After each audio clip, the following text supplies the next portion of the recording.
Hello, Bethune families. My name is Mrs. Snowden, and I am the intervention specialist for grades kindergarten, first, second, and third.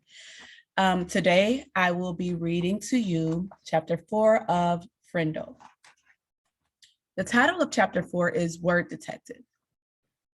It was a beautiful September afternoon, bright sun, cool breeze, blue sky, but not for Nick.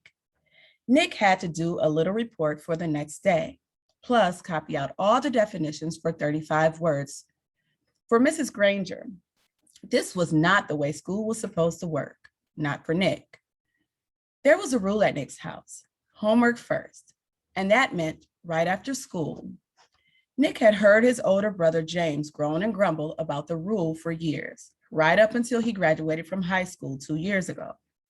And then James wrote home from college after his first semester and said, "My grades are looking great because when I came here, I already knew how to put first things first." That letter was proof Nick's mom and dad had been looking for. Homework first was the law from September to June. This had never bothered Nick before because he hardly ever had homework. Oh, sure, he looked over his spelling words on Thursday nights, and there had been a few short book reports in fourth grade. But other than that, nothing. Up to now, schoolwork never spilled over into his free time. Thanks to Mrs. Granger, those days are gone. First, he looked up the definitions in the brand new red dictionary that his mom had bought because Mrs. Granger told her to. It took almost an hour. He could hear a baseball game at John's yard down the street, yelling and shouting, and every few minutes, the sharp crack of a bat connecting with a pitch. But he had a report to do for Mrs. Granger.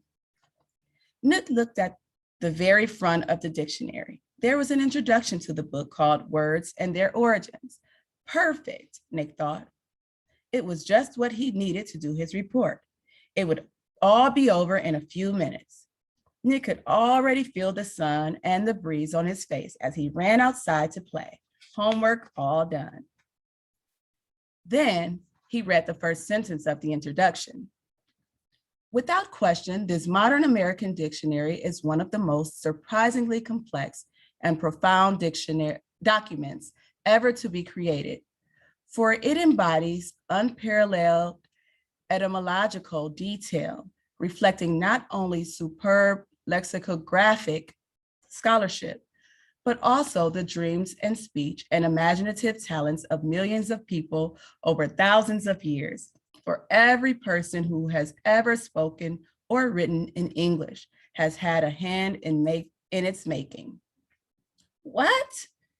Nick scratched his head and read it again, and then again, not much better. It was sort of like trying to read the ingredients on a shampoo bottle.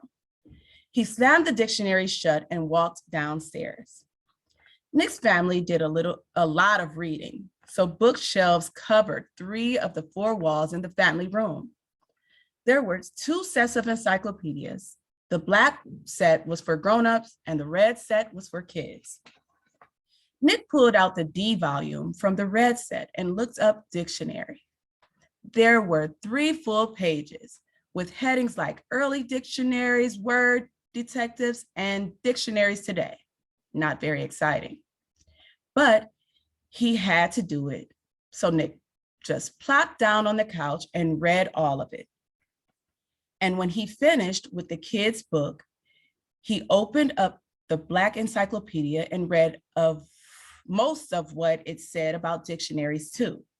He understood only about half of what he read. He leaned back on the couch and covered his eyes with his arms, trying to imagine himself giving a report on all of this boring stuff. He'd been lucky to have had 3 minutes worth. But because Nick was Nick, he suddenly had an idea, and it brought a grin to his face. Nick decided that giving this report could actually be fun. He could make it into something special. After all, Mrs. Granger had asked for it. So that's the end of chapter 4, but I have a few questions for you. What was Nick's parents' number one rule? Reading the first paragraph of the essay in the dictionary, according to Nick, is like reading the ingredients of what? Last question. How many encyclopedia sets does Nick's family have?